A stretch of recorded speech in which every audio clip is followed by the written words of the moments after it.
Assalomu alaykum hammaga.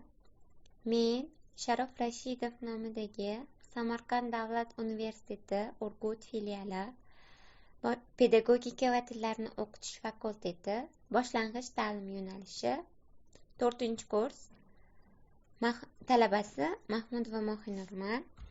Bugun bizning mavzuyimiz 2-sinf tarbiya darsligidan mehmondo'stlik mavzusini ko'rib chiqamiz. Darsning 3 asosiy maqsadlari bilan tanishtirib o'tadigan bo'lsam, darsimizning ta'limiy maqsadi o'quvchilarga mehmondo'stlik milliy qadriyat sifatida ahamiyatini tushuntirish, mehmon kutish va mehmon bilan muomala madaniyati haqida tushunchalarni berishdan iborat.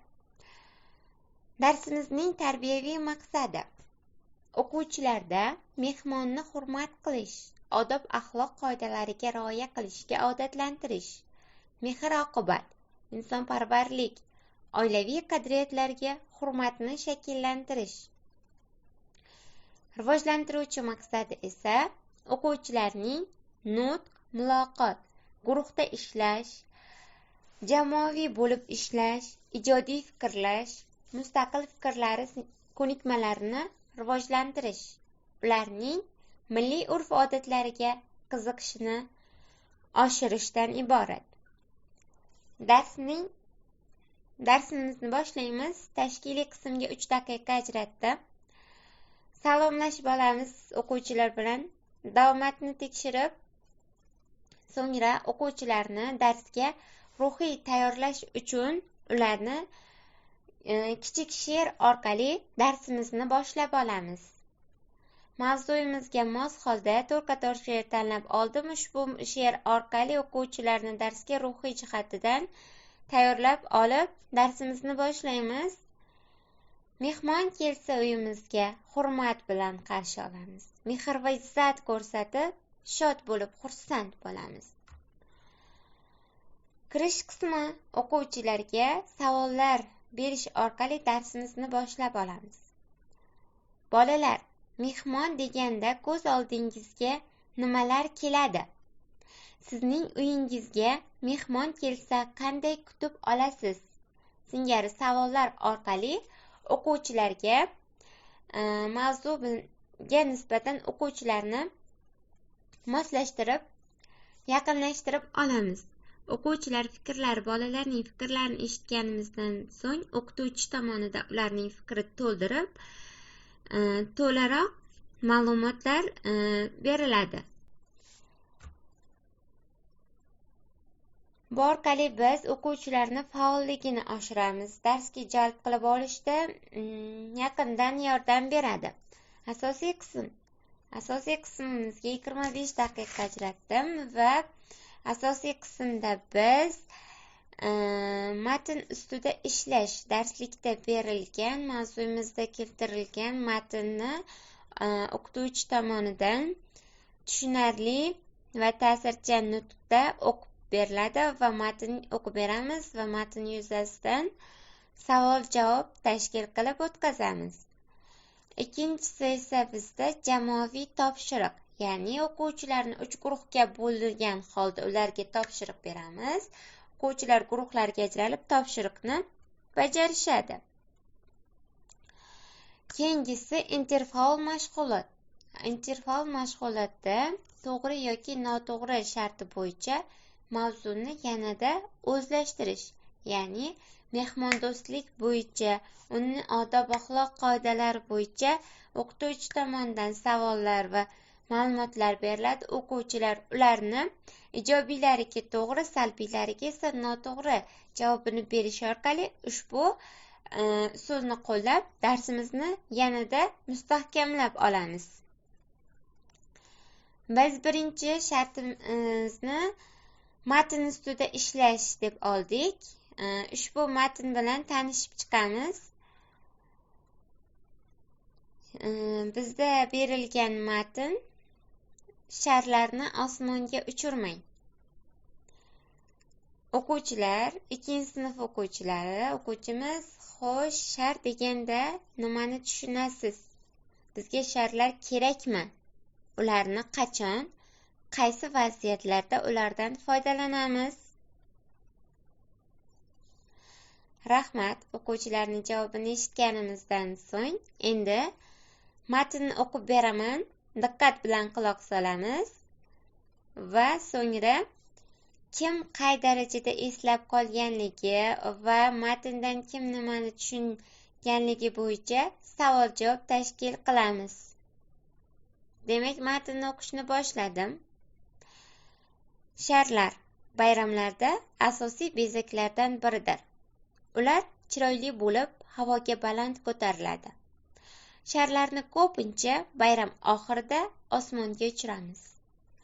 Ko'pchilik odamlar sharlarning tabiatga yetkazadigan ekologik zarari haqida o'ylamaydilar. Shar havoda yorilib, parchalanib ketganda u hayvonlar uchun xavf tug'dirishi mumkin.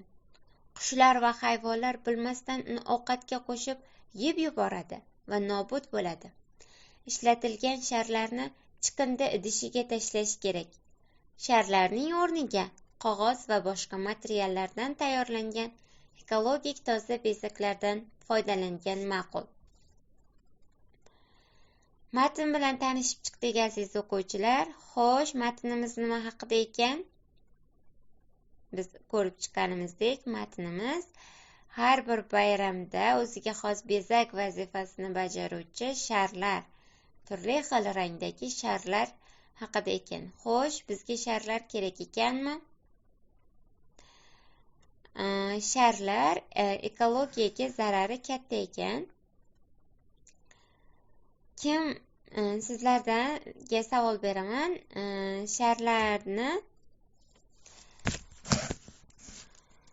biz sharlardan foydalanganimiz to'g'rimi yoki yo'qmi?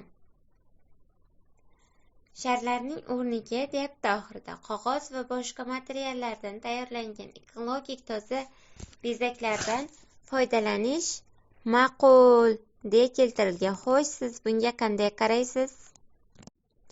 Demak, qo'ldan kelgancha tabiatni asrash har birimizning burchimizdir. Shuning uchun sizlarga uyga topshiriq qilib beraman. Uyga ota-onalaringizdan so'ragan holda va o'zlaringiz kitob o'qib izlagan holda ushbu matnga bosh qotirib o'zlaringiz uyga o'ylab kelasiz. Ertaga yana fikrlarimiz bilan birgalikda o'rtoqlashamiz. Bizda keyingi aytib o'tganimdek topshirig'imiz bor.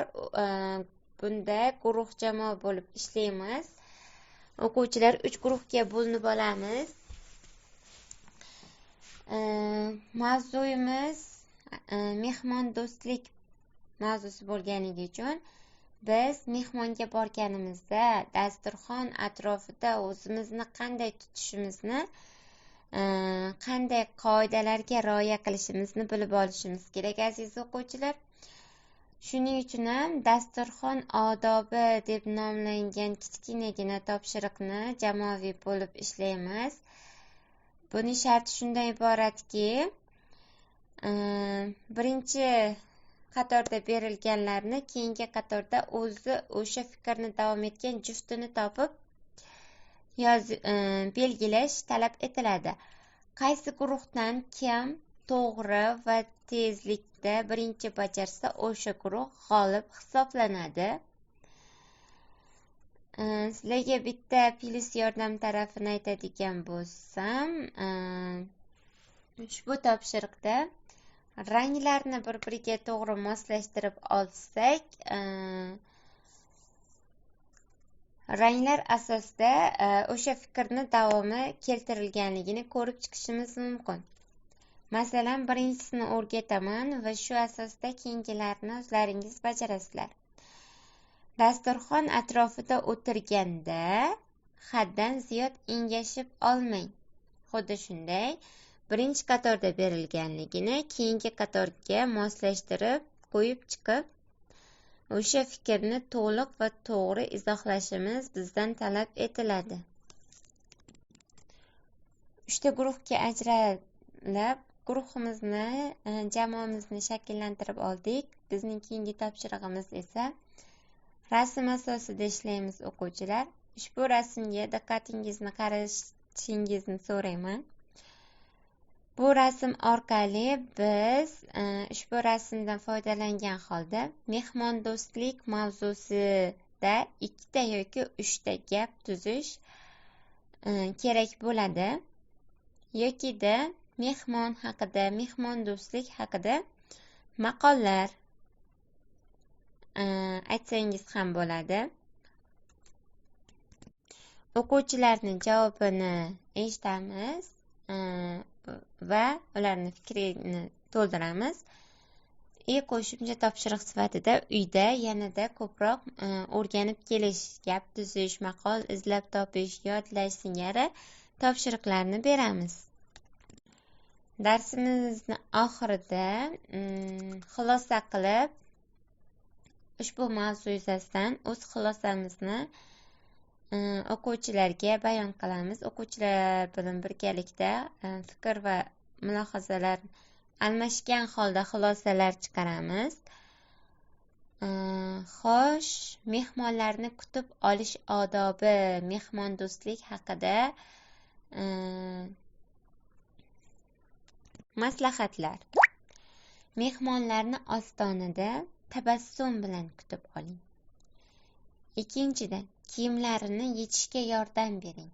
Uchinchidan, mehmonlarni eshik oldida ko'p ushlab turmay ichkariga taklif qiling. Mehmonlar joylashib olgach esa duo qilib dasturxonga yeguliklar, ichkiliklar torting, ichimliklar torting. Mavzuyimizni xulosалab olgandan so'ng esa faol o'quvchilarni baholaymiz. Uyga vazifa qilib topshiriqlarni bajarish va mavzuni yanada chuqurroq o'rganib kelish. E'tiboringiz uchun rahmat.